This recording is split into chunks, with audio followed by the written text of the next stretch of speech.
নগাঁৱত কংগ্ৰেছৰ কোন প্ৰাৰ্থী হ'ব তাক লৈ আমি ইমান চিন্তা কৰা নাই। আমাৰ হাতত 11খন সিট আছে। আমি 11খন আসন আমি পাম। নগাঁৱৰ বৰ্তমানৰ সংসদ কোন ধৰিব দিগদাৰ।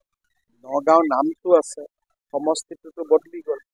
যেনেকৈ নগাঁও সমষ্টিত আগতে হোজাই যমুনামুখ আছিল, এতিয়া সেই বৰহমপুৰ আছে।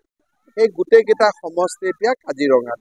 ঠিক তেনেকৈ কাজিৰঙাৰ চামুগুৰি, ঢিং, ৰূপহী সেইখিনি নগাঁৱলৈকে। গতিকে পুৰণা নগাঁও আৰু পুৰণা কলিয়াবৰ সমষ্টিৰ এতিয়া কোনো চিন আৰু মুকাম নাই। এটা নতুন পৰিৱেশত আমি নতুনকৈ চিন্তা কৰিম। কংগ্ৰেছৰো নতুনকৈ চিন্তা কৰাৰ অধিকাৰ আছে, পুৰণিকো আঁকোৱালি লোৱাৰ অধিকাৰ আছে। গতিকে তেওঁলোকৰ ৰাজনীতি তেওঁলোকৰ লগত থাকিব, আমাৰ ৰাজনীতি আমাৰ লগত।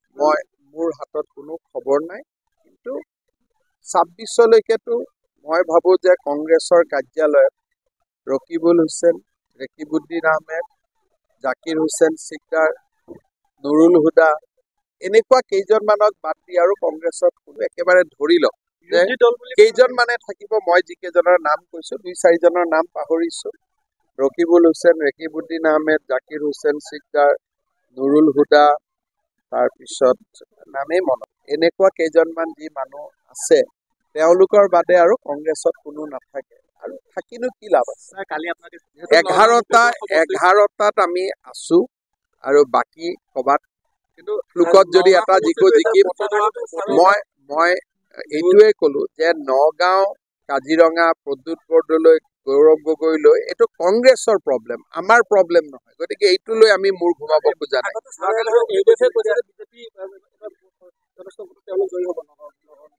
জয়ী হ'লে MP হ'ব, মই কি কৰিম আৰু খানা টানা খাব ৰাতি, মই কি ক'ম। এতিয়া কংগ্ৰেছৰ সভাপতিয়ে যে কংগ্ৰেছত থাকিব কি গেৰেণ্টি? আপুনি কাকো গেৰেণ্টি ল'ব নোৱাৰে। মই কেইটামান নাম ক'লো, সেইকেইটা বিজেপিত নাই, বাকী কাৰো গেৰেণ্টি নল'ব। ইমানে আপোনালোকে ৰকিবুল হুছেইনৰ গেৰেণ্টি লওক, বিজেপিত নাহে। ৰেকিবুদ্দিন আহমেদ বিজেপিত নাহে, জাকিৰ বিজেপিত নাহে, নুৰুল হুদা বিজেপিত নাহে, ৰচিদ বিধায়ক তেওঁ বিজেপিত নাহে। এনেকুৱা কেইজনমান আছে বিজেপিত নাহে। মই বিজেপিৰহে কম, এজিপিৰ কথাটো নকওঁ। কিন্তু বাকী য'ত এইবিলাক কংগ্ৰেছ কৰি ঘূৰি আছে, এইবিলাক কোনদিনাখন পেপাৰ মাতি পেলাই আজিৰ পৰা মই দল ত্যাগ কৰিলোঁ। গতিকে সেইকাৰণে এতিয়া মাতৃৰ লগত লাগিলে মই কথা পাতিম। মাতৃৰ লগতো মোৰ চবতছে ভাল, যেতিয়া প্ৰয়োজন হ'ব মাতৃয়ে কথাটো বদলাই দিব পাৰে।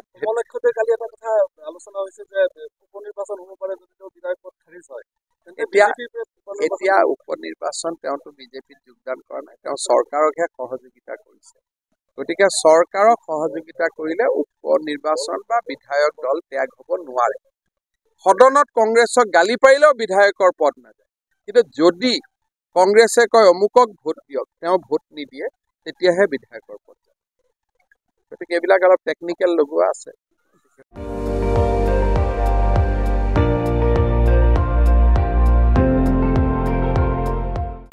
আপুনি চাই আছে ND24, সৰ্বশ্ৰেষ্ঠ নহয়, সৰ্বোত্তমৰ দৌৰ।